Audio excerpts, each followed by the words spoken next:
안녕하세요. 오늘은 드디어 페미니즘 미학이 어떻게 해서 출현하게 되었는지 그 배경과 내용에 대해서 살펴보도록 하겠습니다.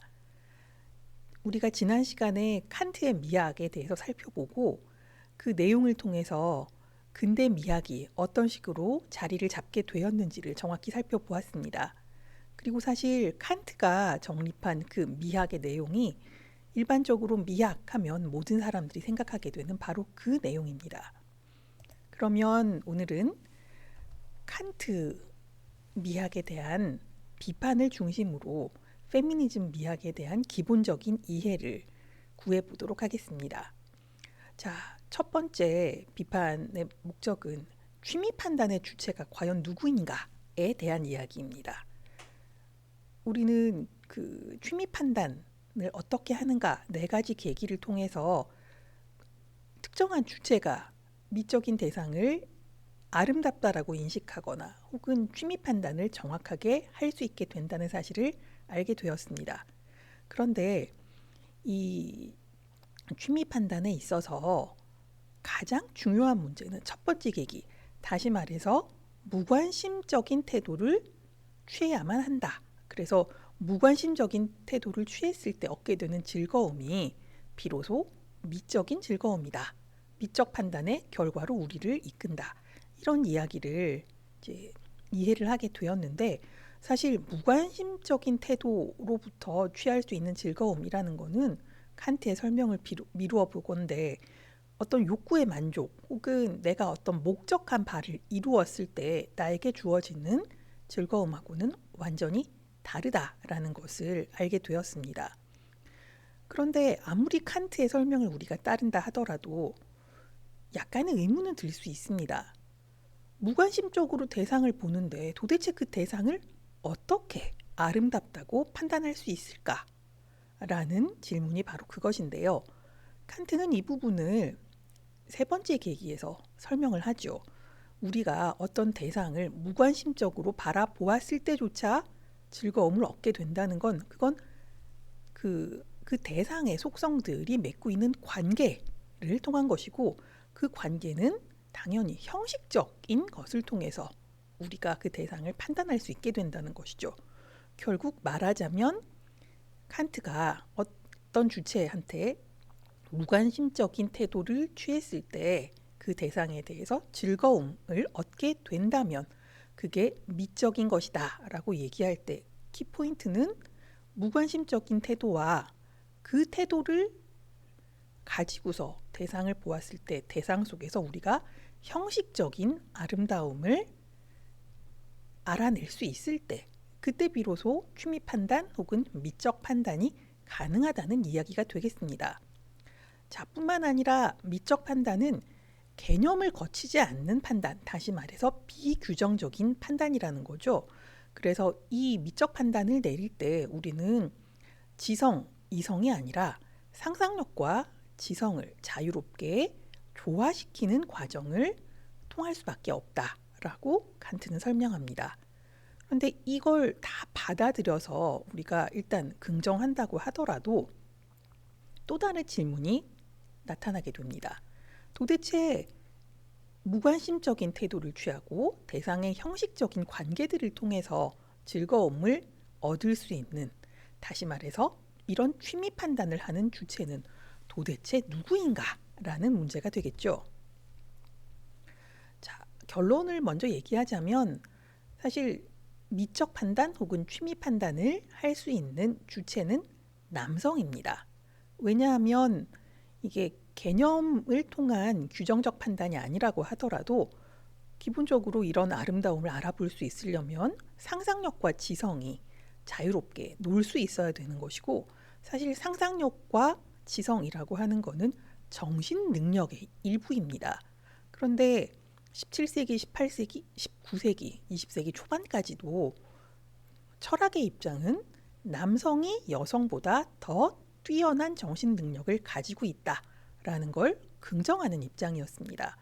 그러다 보니 미적 판단 혹은 취미 판단이라고 하는 이 복잡하고 까다로운 대상들을 제대로 판단하기 위해서는 뛰어난 정신 능력이 필요한 것이고 당연히 남성이 여성보다 우월하기 때문에 취미 판단에 보다 알맞는 주체가 된다라는 결론에 도달하게 되는 것이죠. 여기에 대해서 의문을 갖는 학생들은 이 부분을 생각해 보시면 됩니다.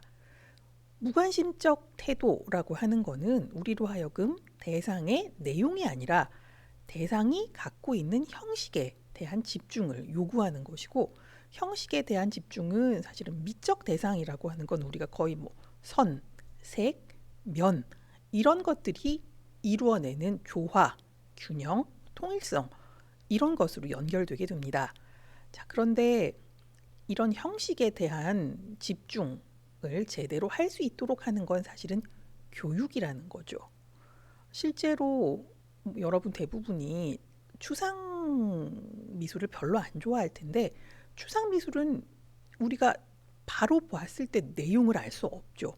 내용이 너무 궁금해서 실제로 작품의 제목을 본다고 해도 이건 뭘 말하는 건지 별로 알려주질 않아요. 왜냐하면 대부분의 추상화 작품은 제목이 무제, 구성 아니면 번호로 이렇게 몇 번 이런 식으로 매겨져 있기 때문에 내용은 전혀 우리가 알 수가 없다는 거죠.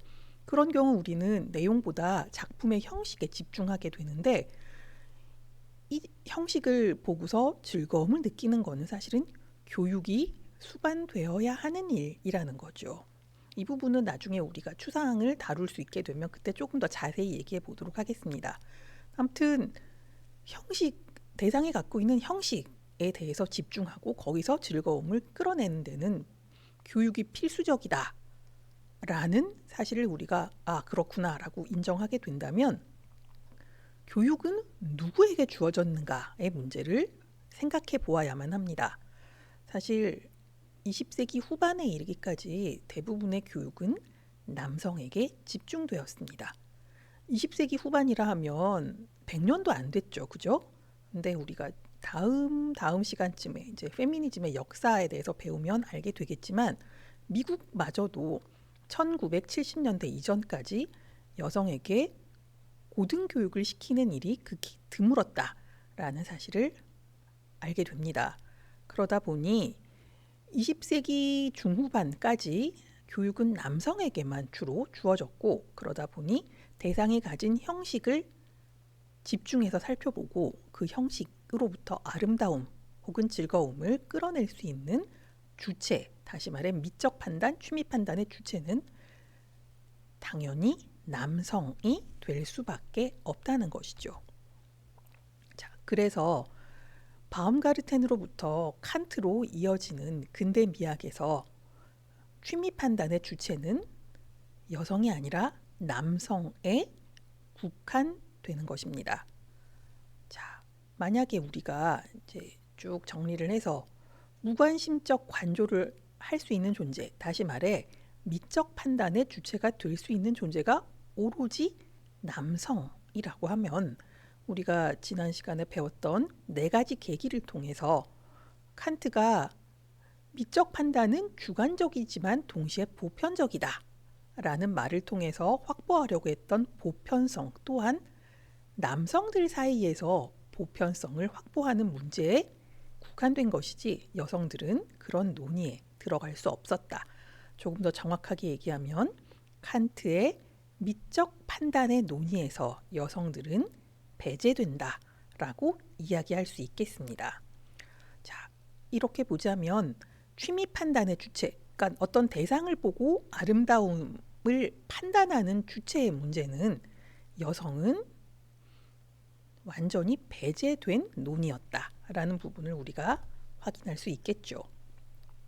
자, 다음으로 아름다운 대상이라고 하는 거는 우리가 그것을 대상으로 볼 수도 있지만 누군가가 그 아름다운 대상을 만들어내기도 합니다.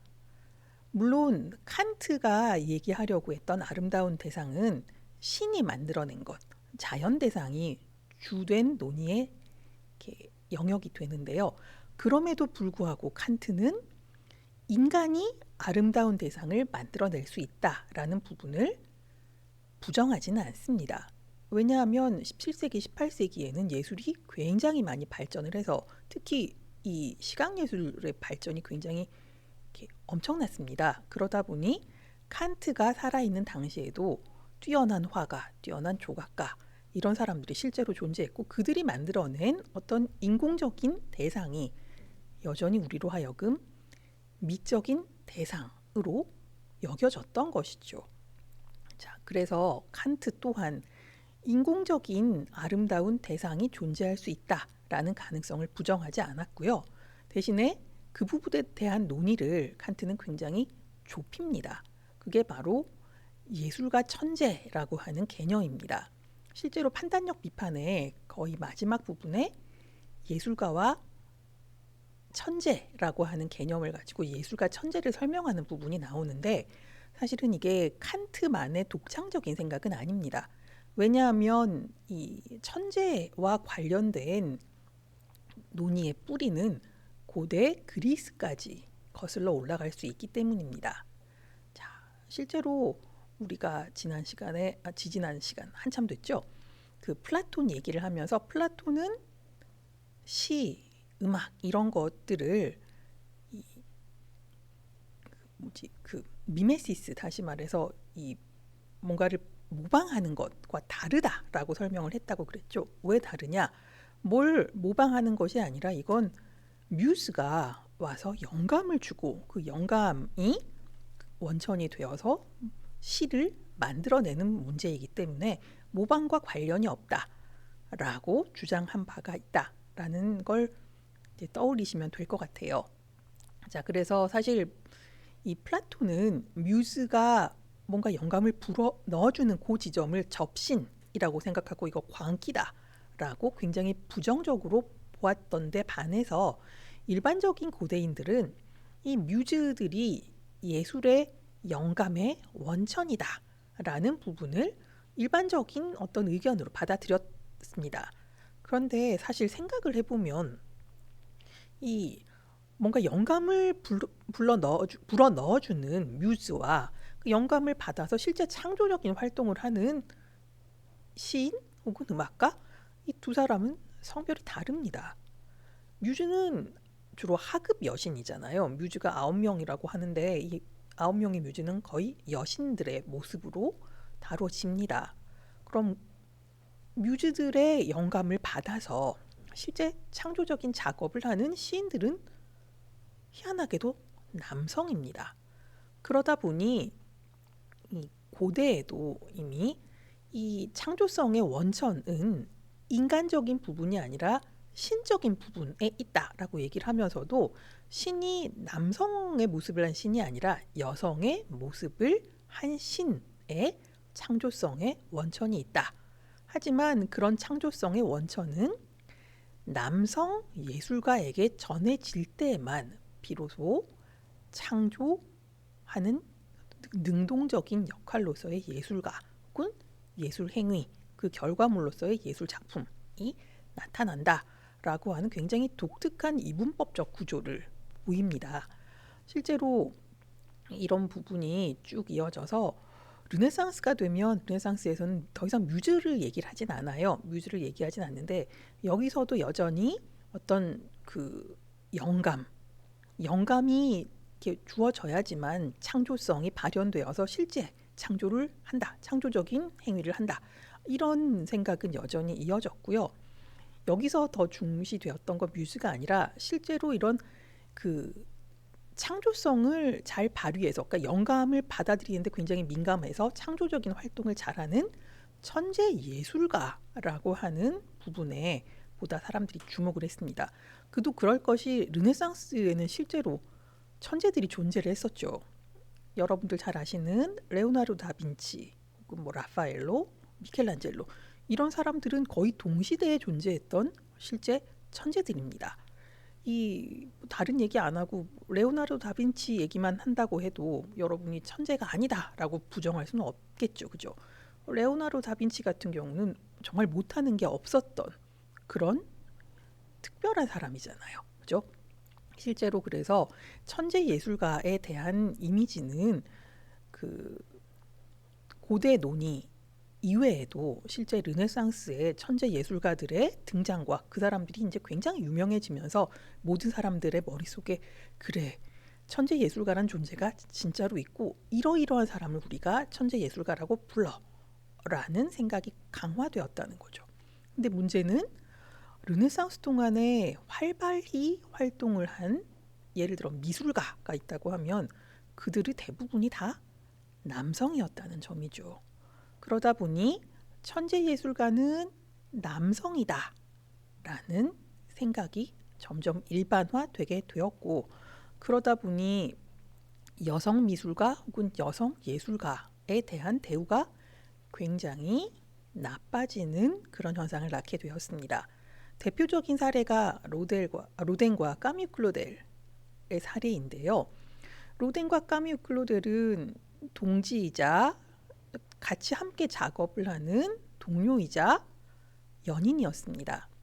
그리고 까뮤 클로델이 얼마나 뛰어난 예술가였는지에 관한 연구는 1990년대 이후에 전개가 되어서 지금은 까뮤 클로델을 완전히 다르게 평가하지만 20세기 중후반까지만 해도 까뮤 클로델은 로댕에게 영감을 불어넣어주는 뮤즈 같은 존재로 다뤄졌다는 거죠.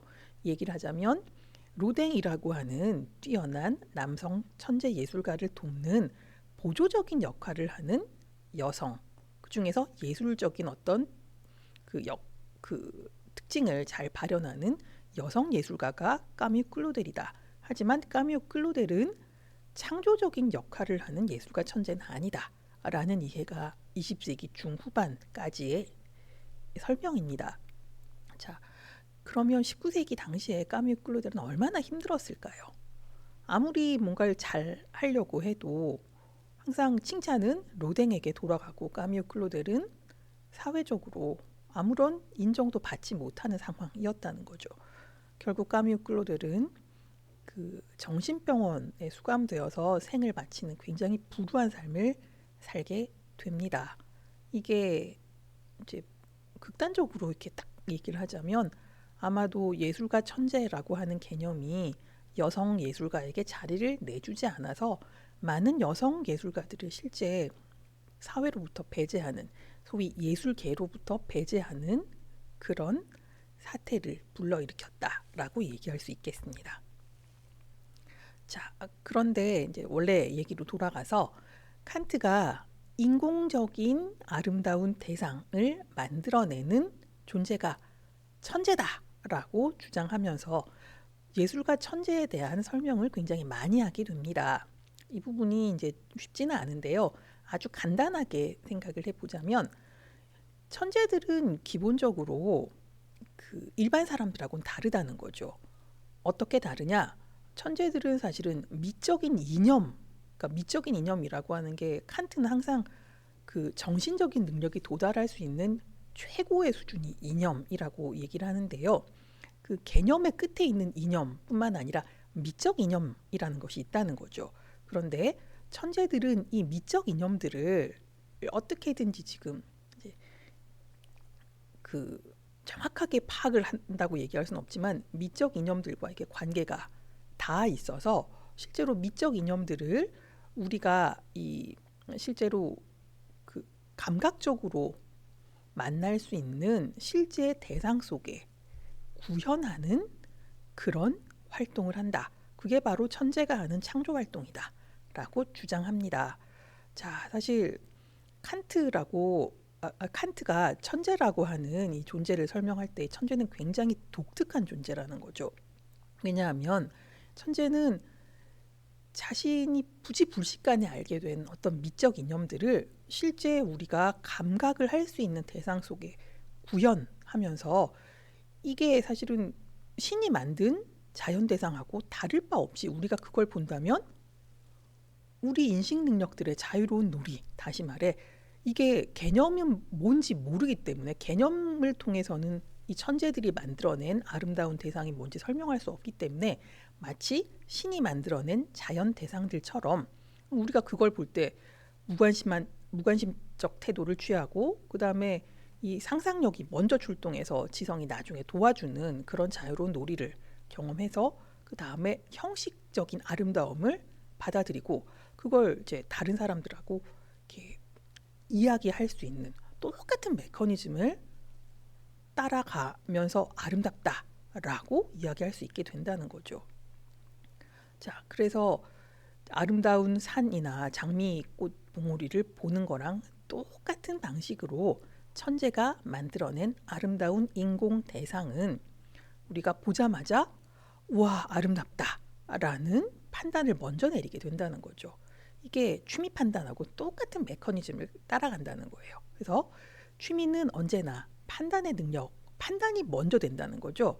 판단이 먼저 일어나고 나서 이걸 왜 아름답다고 내가 생각을 했지? 라고 거꾸로 반성이 뒤따르는, 그래서 언제나 사후적인 반성의 능력이긴 하지만 판단을 먼저 하고 반성을 한다고 해도 즐거움을 얻은 사람은 누구든지 신이 만든 피조물인 자연 대상을 보고 즐거워하는 것과 똑같은 방식으로 천재가 만든 인공적인 대상물들 속에서 즐거움을 얻게 되고 인식 능력들의 자유로운 놀이를 경험할 수 있게 된다라고 주장하게 됩니다. 그럼에도 불구하고 신의 피조물들인 자연미에서의 취미 판단과 달리 이 천재들이 만들어낸 인공품에 대한 취미 판단은 예술이라는 특수한 사례에 제한될 수밖에 없다는 거죠. 그러니까 아무나 뭘 뚝딱뚝딱 만든다고 해서 그게 다 우리로 하여금 취미 판단을 불러일으키는 건 아니라는 겁니다. 그래서 이 천재는 언제나 예술가에게만 국한되는 것이고, 그래서 예술가 천재라고 하는 독특한 개념이 칸트에게서 생겨나게 되는 것이죠. 자, 그러면 천재라고 하는 이 예술가는 사실은 거의 신의 능력을 잠깐 빌려와서 아름다운 대상으로서의 예술 작품을 창조한다라고 얘기할 수 있는데, 천재는 그럼 이게 어떻게 가능하냐라는 부분에 대해서 칸트가 설명을 해야만 합니다. 자, 사실 칸트가 보기에 이 예술가 천재라고 하는 존재는 이 두 가지 정신이 한꺼번에 있어야 된다는 거죠. 첫 번째는 뭐냐면 뭔가 아름다움을 담고 있는 대상을 만들어내는 그런 정신, 다시 말해 미적 이념하고 관계가 되어서 그 이념을 실제 대상에 부여할 수 있는 그런 정신, 이걸 창조하는 정신이라고 부릅니다. 창조하는 정신을 가지고 실제로 뭔가 뚝딱뚝딱 만들다가 사실은 그냥 만들면 제정신이 아닌 상황인 거죠. 그죠?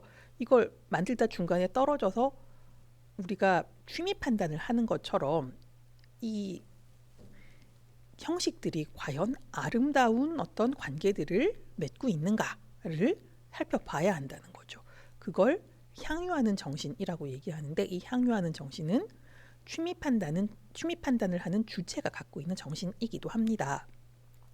사실 그 작업하는 친구들 같은 경우에는 작업을 할 때 막 열심히 뭔가 이렇게 작품에 붙어가지고 제정신을 못 차리고 막 열심히 뭔가를 하다가 순간 멈추고 이렇게 몇 걸음 떨어져서 자신의 작품을 이렇게 감상을 하면서 어디가 잘 되었는지 잘못되었는지 어디를 고쳐야 하는지 이런 시간을 분명히 갖습니다.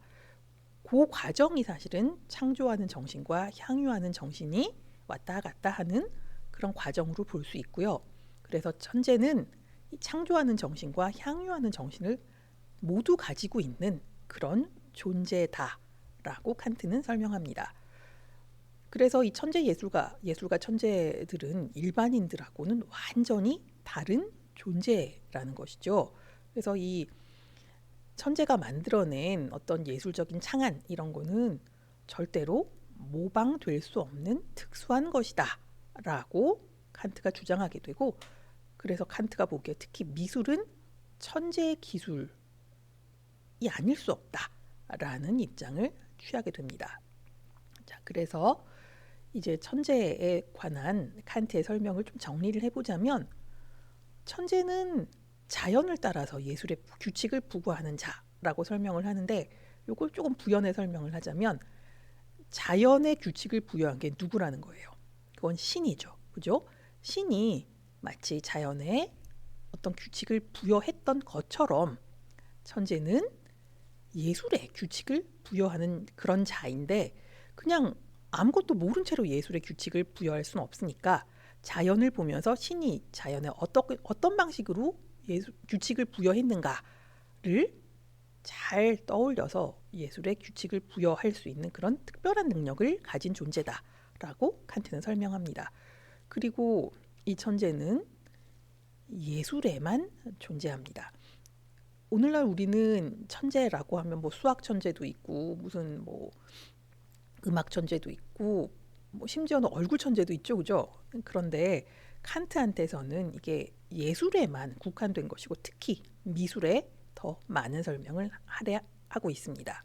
자, 그래서 칸트한테 예술 작품이라고 하는 거는 사람이 만들어낸 아름다운 대상인데 그 사람은 아무나는 아니라는 거죠. 그 사람은 우월한 정신을 가진 존재, 다시 말해 천재가 무언가를 만들어낸 결과물이다. 예술 작품은 천재가 어떤 행위를 했을 때 나타나는 소산물이다 라고 설명하게 됩니다. 자, 이제 우리가 천재에 대해서 조금 이제 이미지를 갖게 되었는데요.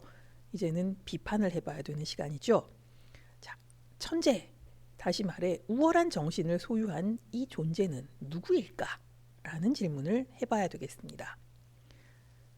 또 이제 질문에 대한 답이 먼저 나와 있죠. 천재라고 하는 이 우월한 정신의 모델은 남성입니다. 왜냐하면 이 창조라고 하는 이런 특별한 행위를 하기 위해서는 전통이나 사회 규범으로부터 독립적일 수 있어야 하는 그런 존재에게만 부과되는 정신 능력일 것인데 여성은 실제로 전통이나 사회 규범으로부터 독립적이거나 일상의 행위하고 관련되는 세속적인 관심사를 초월할 수가 없었다는 거죠. 왜? 언제나 그 여성은 전통이나 사회 규범 속에서 아이를 낳고 기르는 그러니까 인간을 생산하는 존재로 묶여 있었고 실제로 결혼을 해서 아이를 낳고 키우다 보면 일상의 행위를 벗어날 수가 없었다는 거죠. 그래서 현실적으로 여성은 이런 우월한 정신을 소유했다 하더라도 이걸 실제 사회 속에서 내보이기가 쉽지가 않았다는 겁니다. 두 번째로 천재는 우월할 뿐 아니라 독창적인 정신을 가지고 있는 사람인데 이 사람들은 이제 자신이 뭔가를 표현하기 위해서는 언제나 새로운 방식을 찾아내야 하고 그러기 위해서는 전통이나 규칙을 뛰어넘을 수밖에 없다는 겁니다. 그래서 우리가 새로운 예술, 특히 새로운 미술 이런 걸 보면 형식적 혁신이라고 하는 걸 흔히 발견할 수가 있는데요. 근데 이 부분에 대해서 칸트는 뭔가 제한을 둡니다. 어떤 제한이냐면 천재의 혁신이라고 하는 게 우리가 쉽게 이해하긴 힘들지언정 미치광이의 작업하고 같은 건 아니다라고 설명을 하는 거죠. 왜? 미치광이는 정신을 놓고 있는데 반해서 천재는 항상 우월하고 강인한 그리고 독창적인 정신을 소유한 결과로서 이런 혁신이 있기 때문에 미치광이와는 반드시 구별해야 된다라고 주장합니다. 자, 여태까지 했던 얘기를 쭉 살펴보면 이 여성은 천재 예술가라는 개념에서 배제되어 있는 게 맞다라는 거죠. 왜냐하면 오늘날까지도 이 여성은 그 여성이 얼마나 뛰어나고 얼마나 똑똑하냐를 떠나서 이 가정에서의 역할에 얼마나 충실한가 또한 여성을 평가하는 기준의 하나로 자리 잡고 있기 때문에 이러한 그 역할에서 벗어나지 않으면 예술가 천재가 될 수 없다는 거죠. 근데 여성은 언제나 일단 아이가 생기면 이 현실에 묶여서 이 모든 것으로부터 떠날 수 없다라는 핸디캡이 있기 때문에 칸트의 머릿속에 여성 천재예술가 이런 개념은 아예 없었던 것 같다는 거죠. 뿐만 아니라 20세기 중반까지 여성은 남성에 비해 뭔가 저열한 정신성을 갖고 있다라는 일반적인 견해가 지배적이었기 때문에 이 여성이라고 하는 존재는 천재의 이미지하고 전혀 맞아떨어지지 않는 것으로 보였다는 거죠.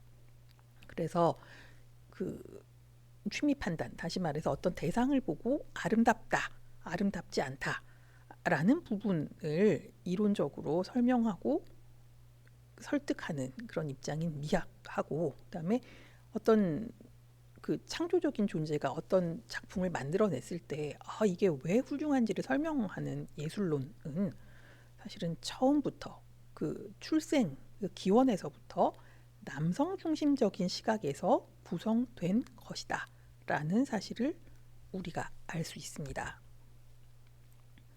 자, 이게 네. 자, 그러면 지금부터 이제 잠깐 얘기를 해보자면, 미학과 예술론이 처음부터 남성 중심적인 시각이고, 이 어떤 대상을 아름답다고 판단하는 영역이나 아름다운 대상을 제작하는 영역 모두에서 여성이 배제되었다라고 한다면, 미학은 시작부터 남성 중심적이고 여성을 배제했다라는 혐의에서 벗어날 수가 없겠죠. 그러면 이 미학을 우리가 정당하다라고 이야기할 수 있을까요? 사실은 이런 문제의식으로부터 생겨난 게 페미니즘 미학입니다. 그래서 페미니즘 미학은 지금 굉장히 다양하게 전개되고 있는데, 이 다양한 어떤 이론적인 입장의 근간에 놓여 있는 것은 기존의 미학, 특히 이 근대 미학이라고 하는 것은 처음부터 오로지 남성 중심적인 시각에서만 구성된 것이고, 여성들에게는 어떠한 권리나 권한을 주지 않았다라는 부분에 대한 비판 혹은 비판적인 문제 제기, 이런 것들을 공통점으로 갖고 있다라고 얘기할 수 있겠습니다. 제가 페미니즘 미학을 설명하는 것이 아니라 칸트와 칸트에 대한 비판으로 여러분에게 설명을 해드리는 것은, 실제로 페미니즘 미학이 너무 다양하게 전개되고 있기도 하고요. 그래서 제가 이거다라고 정확하게 설명을 모두를 다 아울러서 설명하기가 곤란하기도 하고요. 두 번째로는 다양하게 전개되는 페미니즘 미학이 기본적으로 근대 미학, 그러니까 남성 중심적 시각에서 구성된 결과물인 근대 미학에 대한 비판적인 입장을 공통적으로 갖고 있다라는 점 때문이기도 합니다. 그래서 우리는 오늘까지 배운 부분을 바탕으로 해서 중간고사 이후에 이제 실제 이 여성들이 실제로 취미 판단의 주체가 될 수 없는가의 문제뿐만이 아니라, 여성은 천재 예술가가 될 수 없는가의 부분까지 쭉 설명을 해보도록 하겠습니다. 설명은 실제로 작품을 보면서 작품 분석을 중심으로 이루어질 것인데, 아무튼 오늘까지 한 부분으로 페미니즘 미학이 왜 생겨나게 되었는지에 대한 부분을 미학이라는 입장에서 설명을 해보았습니다. 다음 시간부터는 이제 본격적으로 페미니즘에 대한 이해로 들어가게 될 텐데요. 페미니즘에 대한 이해가 있어야 페미니즘 예술에 대한 이해를 구할 수 있을 것이기 때문입니다. 그래서 초반부에 계속 이론 설명만 하다 보니까 자칫 지루해질 수도 있습니다. 하지만 이걸 다 알아야 이후에 작품 분석을 제대로 할 수 있다라는 점을 이제 간과하지 마시고 열심히 잘 들어주시길 부탁드리겠습니다. 그리고 이 언제나 질문에 열려 있습니다. 그러니까 궁금하신 부분이 있으면 질문해 주시면 제가 아는 부분에서는 열심히 설명을 해드리도록 하겠습니다. 감사합니다.